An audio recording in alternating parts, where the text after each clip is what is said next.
વિનંતી અને જો તમે ચેનલમાં પહેલી વાર આવ્યા હો તો ચેનલને સબસ્ક્રાઇબ કરી દેજો અને આ મિત્રોને વિડીયો ને પૂરો જોજો અને વિડીયો પસંદ આવે તો વિડીયોને લાઈક કરી દેજો। તો મિત્રો જોઈએ આજના વિડીયોની અંદર ગુજરાત પોલીસ ભરતીની અંદર પૂછાતા સામાન્ય વિજ્ઞાનના કેટલાક પ્રશ્નો। તો ચાલો વિડીયોની શરૂઆત કરીએ। તો મિત્રો આજે ધોરણ 6 થી 10 ના જે વિજ્ઞાનના કેટલાક મહત્વના પ્રશ્નો હોય છે જીસીઆરટી ના તો એની બુક તો મિત્રો એની પીડીએફ નો અભ્યાસ કરીએ તો પ્રથમ ચેપ્ટર છે આહારના ઘટકો।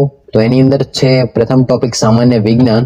તો વાત કરીએ જીવ વિજ્ઞાનની તો જીવ વિજ્ઞાનના પિતા એરિસ્ટોટલ છે અને વાત કરીએ રસાયણ વિજ્ઞાનની તો રસાયણ વિજ્ઞાનના પિતા લેવોઝિયર। અને મિત્રો વાત કરીએ ભૌતિક વિજ્ઞાન એટલે પ્રાકૃતિક જગતનું જે મૂળ વિજ્ઞાન છે અને ભૌતિક વિજ્ઞાન તરીકે ઓળખવામાં આવે છે।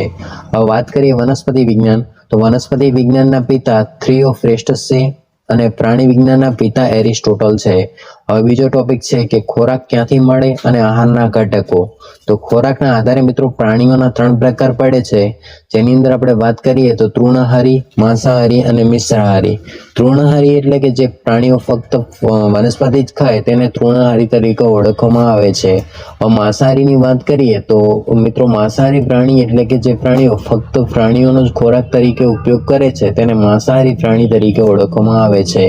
હવે વાત કરીએ મિશ્રાહારીની તો મિશ્રાહારી એટલે કે મિત્રો એવા પ્રાણીઓ જે વનસ્પતિ અને પ્રાણીઓ એમ બંનેનો ખોરાક તરીકે ઉપયોગ કરે તેમને મિશ્રાહારી તરીકે ઓળખવામાં આવે છે। હવે ખોરાકના મુખ્ય ઘટકોની વાત કરીએ તો કાર્બોદિત, પ્રોટીન, ચરબી, વિટામિન અને ખનિજ દ્રવ્યો એ ખોરાકના મુખ્ય ઘટકો છે। એની અંદર મિત્રો આ 5 વસ્તુઓનો સમાવેશ થતો હોય છે। પાચક રેસા કે જેને રૂપાક્ષ પણ કહેવામાં આવે છે જેના મુખ્ય સ્ત્રોત અનાજ, દાળ, બટાટા, તાજા ફળો અને શાકભાજી છે। હવે પાચક રેસામાંથી કોઈ પણ પોષક દ્રવ્ય પ્રાપ્ત થતું નથી પરંતુ તે શરીરમાં મળોત્સર્જનની ક્રિયામાં ઉપયોગી છે। રેસાઓ અપચિત ખોરાકને આપણા શરીરમાંથી બહાર કાઢવામાં મદદ કરે છે। કાર્બોહાઈડ્રેટનો એક ભાગ શરીરને સૌથી વધારે ઉર્જા પૂરો પાડતો ખોરાકનો ઘટક છે। બંધારણીય ઘટક તો ગ્લુકોઝ C6H12O6 તો ગ્લુકોઝનું રાસાયણિક સૂત્ર અહીંયા આપેલું છે જે તમે જોઈ શકો છો। તો સામાન્ય સૂત્રની વાત કરીએ તો CH2ON અને ઉર્જા છે મિત્રો 4 કેલરી ગ્રામ અને પ્રકાર 3 છે સ્ટાર્ચ તો ખોરાકમાં ઉપયોગી શર્કરા એટલે કે ખોરાકમાં ઉપયોગી શર્કરા પણ છે અને સેલ્યુલોઝ વગેરેનો સમાવેશ થાય છે। હવે મિત્રો આગળ વાત કરીએ તો સ્ટાર્ચ તો ખોરાકમાં ઉપયોગી છે શર્કરા અને સેલ્યુલોઝ તો પરીક્ષણ એ મંદ આયોડિનનું દ્રાવણ દ્વારા કરવામાં આવે છે અને આ દ્રાવણમાં કાર્બોદિતનો ભૂકો કરી નાખતા રંગ ભૂરો કાળો બનાવે છે। દ્રાવણ બનાવવા માટે ટિંચર આયોડિનનો ઉપયોગ કરવામાં આવે છે જે આલ્કોહોલમાં બનાવેલ આયોડિનનું દ્રાવણ કાર્બોદિતની ઉણપથી થતો રોગ, પેશીય રોગો અને શરીરમાં સ્ટાર્ચનું પાચન, એમાઇલેજ ઉત્સેચક, ઠંડા પ્રદેશના લોકો જવમાંથી જ્યારે ગરમ પ્રદેશમાં રહેતા લોકો જુવારમાંથી કાર્બોદિત મેળવે છે। વાત કરીએ પ્રોટીનની તો પ્રોટીન નામનો સૌપ્રથમ ઉપયોગ જે બર્ચેલિયસ નામના વ્યક્તિ દ્વારા કરવામાં આવ્યો હતો। આગળ વાત કરીએ તો કાર્ય, વૃદ્ધિ, વિકાસ અને સમારકામ સ્ત્રોત સૌથી વધુ પ્રોટીન સોયાબીનમાંથી મળે છે અને બંધારણીય ઘટક એમિનો એસિડ હોય છે અને એના પ્રકાર 20 જેટલા હોય છે। કેરોટીન એ એક પ્રકારનું પ્રોટીન છે જે નખ અને વાળની અંદર જોવા મળે છે। અને આગળ વાત કરીએ તો શિંગડા તેમજ ગાજરની અંદર પણ પ્રોટીન રહેલું હોય છે। અને વાત કરીએ કેસીન પ્રોટીનની તો કેસીન પ્રોટીન એ દૂધની અંદર હોય છે અને દૂધનો સફેદ ભાગ હોય છે તે કેસીનને આભારી હોય છે। આગળ વાત કરીએ રેનિન પ્રોટીન વિશે તો રેનિન એ સ્તનપાન કરાવતી માતાના દૂધમાં હોય છે અને ઉર્જા 1 ગ્રામ પ્રોટીનમાં 5.5 કિલો કેલેરી હોય છે। દહન પછી તેની ઉર્જા 4 કિલો કેલેરી ગ્રામ હોય છે। ઉત્સેચક ટ્રિપ્સિન, પેપ્સિન અને ઉણપથી થતા રોગો મરાસ્મસ, ક્વોન્સિયોકોર પરીક્ષણ તો કોપર સલ્ફેટ મોરથૂથું એટલે કે કોપર સલ્ફેટ પ્લસ NaOH ના દ્રાવણથી કરવામાં આવે છે। વાત કરીએ ચરબીની તો ચરબી કે જેને આપણે લિપિડ તરીકે પણ ઓળખવામાં આવે છે અને એકમ ઘટક ફેટી એસિડ, ગ્લિસરોલ સૌથી વધુ ઉર્જા આપે કે મિત્રો ચરબી છે સૌથી વધારે ઉર્જા આપતી હોય છે અને મિત્રો એની અંદર 9.45 કિલોગ્રામ દહન બાદ ઉર્જા હોતી હોય છે 9 કિલો કેલરી। વાત કરીએ કાર્બોહાઈડ્રેટ કરતાં પણ 2-3 ગણી વધારે ઉર્જા મેળવે છે અને 20°C તાપમાને પણ ઘન સ્વરૂપે હોય છે। હવે મિત્રો આગળ વાત કરીએ કે ચરબી પાણીમાં અદ્રવ્ય સ્વરૂપે જોવા મળે છે અને સસ્તન વર્ગના પ્રાણીઓમાં સૌથી વધુ ગરમ લોહી બકરીમાં 39.9°C, ઉત્સેચક તો લાઇપેજ। તો શરીરમાં ચરબીનું પાચન, શરીરમાં કોલેસ્ટ્રોલનું પ્રમાણ વધતા તે ધમનીની દિવાલમાં જામી જાય છે અને જેને એથેરોસ્ક્લેરોસિસ તરીકે પણ ઓળખવામાં આવે છે।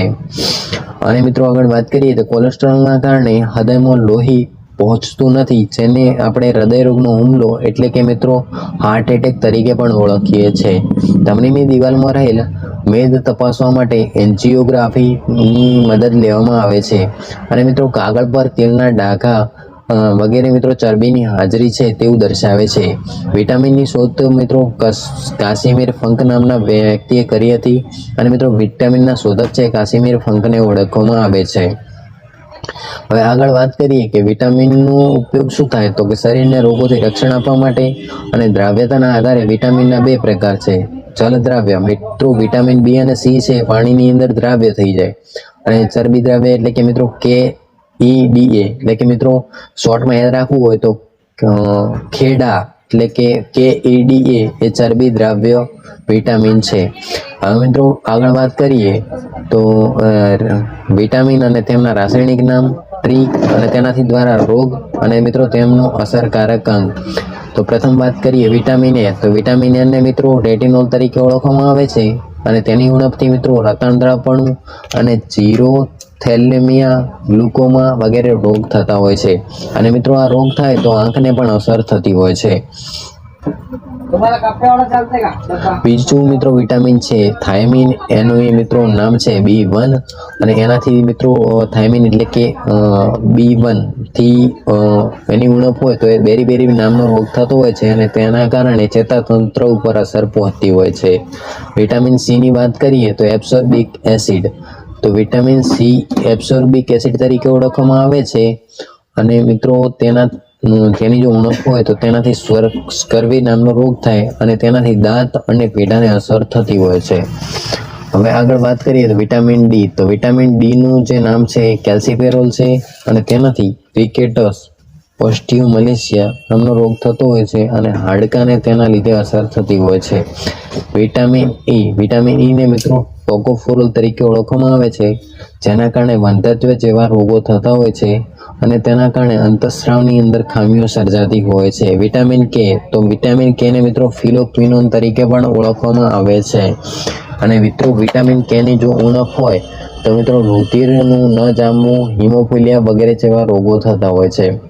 હવે આગળ વાત કરીએ તો વિટામિન બી, તો કોમ્પ્લેક્સ વિટામિન B2 છે અને રિબોફ્લેવિન તરીકે ઓળખવામાં આવે છે અને વિટામિન B2 ની ઉણપના કારણે મોઢાની અંદર ચાંદા પડી જાય, આંખ લાલ થાય। વિટામિન B3 ને નિયાસિન તરીકે ઓળખવામાં આવે છે અને મિત્રો વિટામિન B3 ની જો ઉણપ હોય તો મંદબુદ્ધિનું બાળક અને નાની ઉંમરે સફેદ વાળ થવા જેવા રોગો થતા હોય છે। વિટામિન B5 ની વાત કરીએ તો પેન્ટાથેનિક એસિડ, તો વિટામિન B5 ના કારણે પેલાગ્રા જેવા રોગ થાય છે। વિટામિન B6 તો પાયરોડેક્સિન, તો એનિમિયા। વિટામિન B7 તો બાયોટીન, લકવો, વા। વિટામિન B9 તો ફોલિક એસિડ, જેના કારણે પેશીય રોગો જેવા રોગો થતા હોય છે। વિટામિન B12 તો સાયનોકોબાલામાઇન અને જેના કારણે પેલાગ્રા અને એનિમિયા જેવા રોગ થતા હોય છે।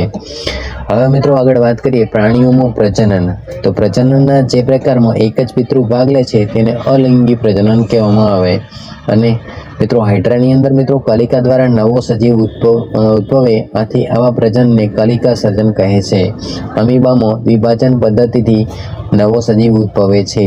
ડોલી ઘેટી સફળતાપૂર્વક સ્તનના ક્લોનિંગનું પરિણામ છે, જેના શોધક ઇયાન વિલ્મટ છે।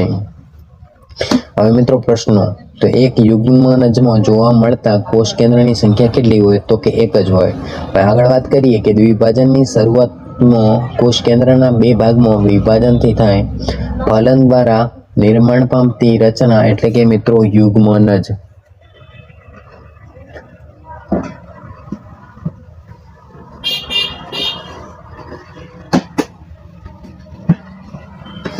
હવે આગળ વાત કરીએ કે દેડકાઓના ઈંડાઓ એક સાથે જેલી પડથી જોડાયેલા હોય છે. ભ્રૂણની એ અવસ્થા કે જેમાં બધા જ શારીરિક અંગોની ઓળખ થઈ શકે તેને ગર્ભ કહેવામાં આવે છે.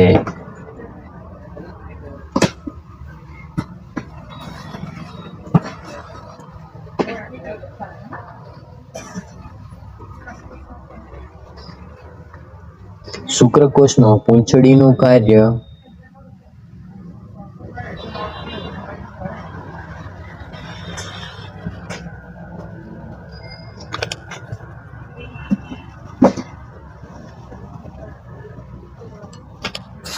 દેડકાના ઈંડાઓ એક સાથે જેલી પડથી જોડાયેલા હોય છે અને ભ્રૂણની એ અવસ્થા કે જેમાં બધા જ શારીરિક અંગોની ઓળખ થઈ શકે તેને ગર્ભ તરીકે ઓળખવામાં આવે છે. શુક્રકોષમાં પૂંછડીનું કાર્ય મિત્રો એનું કાર્ય હોય છે હલનચલન અને પ્રચલનનું. ક્લોનિંગ પ્રક્રિયા વડે કૃત્રિમ રીતે સમાન કોષ, જીવંત પેશી કે અંગ અને સંપૂર્ણ સજીવ ઉત્પન્ન કરી શકાય. આઈવીએફ પદ્ધતિમાં શરીર બહાર ફલન કરી યુગ્મનજને 1 અઠવાડિયાના વિકાસ પછી ગર્ભાશયમાં સ્થાપિત કરાય છે. ગર્ભાશયમાં સમસ્યા હોય તો સ્ત્રી અને પુરુષના અંડકોષોને એક શુક્રકોષને ભેગા કરી કોઈ ત્રીજી સ્ત્રીના ગર્ભાશયમાં સ્થાપવામાં આવે છે, તેને સેરોગેસી તરીકે ઓળખવામાં આવે છે. યુગ્મનજનું નિર્માણ સ્ત્રી ફેલોપિયન નલિકામાં થાય છે. ડોલી ગેટીમાં જે ડોલી ગેટી હતી એનું મૃત્યુ થયું ત્યારબાદ ફેફસાના રોગના કારણે થયું હતું.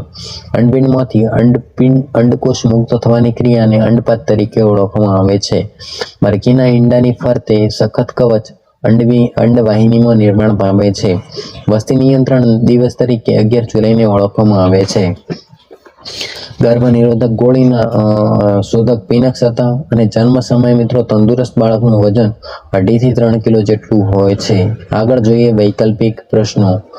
તો સજીવો દ્વારા પોતાના જેવો બીજો સજીવ ઉત્પન્ન કરવાની ક્રિયાને શું કહેવામાં આવે તો કે પ્રજનન. પ્રાણીઓમાં પ્રજનનના પ્રકારો વિશે શું સાચું છે તો લિંગી પ્રજનન અને અલિંગી પ્રજનન.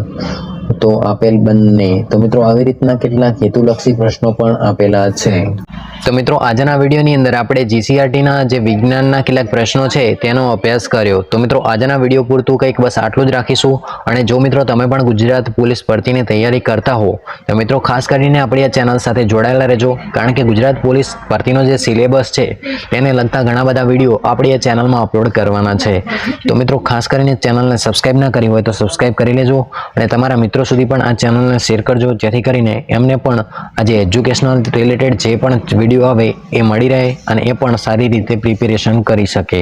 તો મિત્રો આજનો આ વિડીયો તમને કેવો લાગ્યો તે કોમેન્ટ કરીને જરૂરથી જણાવજો. વિડીયો પસંદ આવે તો વિડીયોને લાઈક કરજો, શેર કરજો અને આપણી આ ચેનલને સબસ્ક્રાઈબ કરી દેજો. આભાર.